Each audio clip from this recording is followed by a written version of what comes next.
Hi ನನ್ನ ಪ್ರೀತಿಯ ಸ್ನೇಹಿತರೆ, ನಮಸ್ತೆ. ಇಂದಿನ ಮುತ್ತಿನಂತ ಮಾತು ಏನ್ ಗೊತ್ತಾ? ಎಲ್ಲ ಹೆಣ್ಮಕ್ಳು ಅಂತ ನಾನು ಹೇಳಕ್ಕಾಗಲ್ಲ. ಬಟ್ ಕೆಲವು ಹೆಣ್ಮಕ್ಳು ನಾನು ನೋಡಿದ್ದೀನಿ. ಆ ಹೆಣ್ಮಕ್ಳ ನಾನಿವಾಗ ಹೇಳುವಂತ ಮಾತುಗಳಲ್ಲಿ ನಾನು ಒಬ್ಬಳಿದ್ದೀನಿ. ಏನ್ ಗೊತ್ತಾ? ನನ್ನ ಮಕ್ಕಳು, ನನ್ನ ಗಂಡ, ನನ್ನ ಒಂದು ಸಂಸಾರ, ನನ್ನ ರಿಲೇಷನ್ಸು, ನನ್ನ ಅಕ್ಕಪಕ್ಕ ದೊಡ್ಡಮ್ಮ ಚಿಕ್ಕಪ್ಪ. ಸೊ ಇವ್ರೆಲ್ಲರಿಗೋಸ್ಕರ ರೆಸ್ಪೆಕ್ಟ್ ಕೊಡ್ತಾ ನಮ್ಮ ಒಂದು ಸಣ್ಣ ಪುಟ್ಟ ಆಸೆಗಳನ್ನ, ನಮ್ಮ ಒಂದು ಸೆಲ್ಫ್ ರೆಸ್ಪೆಕ್ಟ್ನ ಎಲ್ಲಾನು ಬಿಟ್ಬಿಟ್ಟು ಅವ್ರಿಗೋಸ್ಕರನೇ ದುಡಿತೀವಿ, ಅವ್ರಿಗೋಸ್ಕರನೇ ತ್ಯಾಗ ಮಾಡ್ತೀವಿ. ಬಟ್ ನಮ್ಗೆ ಕೊನೆದಾಗ ಸಿಗೋದು ಇಷ್ಟು ಪ್ರೀತಿ ಎಕ್ಸ್ಪೆಕ್ಟೇಷನ್ ಮಾಡಿ ನಾವು ಇದೆಲ್ಲ ಮಾಡ್ತೀವಿ. ಸೊ ಕೊನೆದಾಗ ನಮ್ಗೆ ಇಷ್ಟು ಪ್ರೀತಿ ಅನ್ನಲ್ಲ, ಇಡೀ ಮಣ್ಣು ಹಾಕಕ್ಕೂ ಯೋಚನೆ ಮಾಡ್ತಾರೆ. ಇದಾಗಿರುತ್ತೆ, ಸುಮಾರು ಹೆಣ್ಮಕ್ಳಿಗೆ ಆಗಿರುತ್ತೆ ಈ ತರ ಒಂದು ಪರಿಸ್ಥಿತಿ.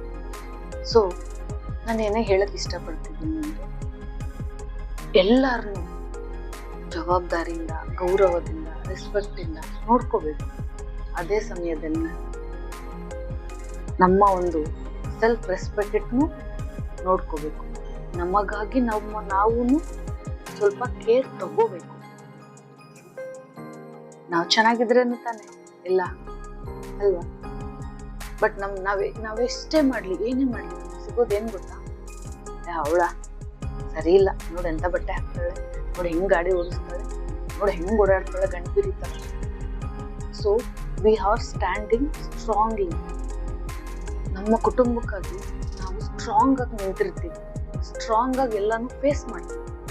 ಸೊ ಅದು ನೋಡೋರ ಕಣ್ಣಿಗೆ ಅವಳು ಬೋಲ್ಡ್ ಆಗಿದ್ದಾಳೆ, ಅವಳು ಧೈರ್ಯವಾಗಿದ್ದಾಳೆ, ಅವಳು ಎಲ್ಲಾನು ನಿಭಾಯಿಸ್ತಾ ಇದ್ದಾಳೆ. ಸೊ ಆಶೀರ್ವಾದ ಮಾಡೋಣ, ಒಂದಿಷ್ಟು ಪ್ರೀತಿ ಕೊಡೋಣ. ಇದು ಯಾರ ಕೈಯಲ್ಲೂ ಆಗಲ್ಲ ಅಲ್ವಾ? ಹಿಂದೆಯಿಂದ ಮಾತಾಡ್ತಾ ಇರ್ತಾರೆ. ಸೊ ಹಿಂದೆ ಮಾತಾಡೋರು ಹಿಂದೆನೆ ಇರ್ಲಿ. Don't worry, B smile, be strong, be happy. ಏನಂತೀರಾ?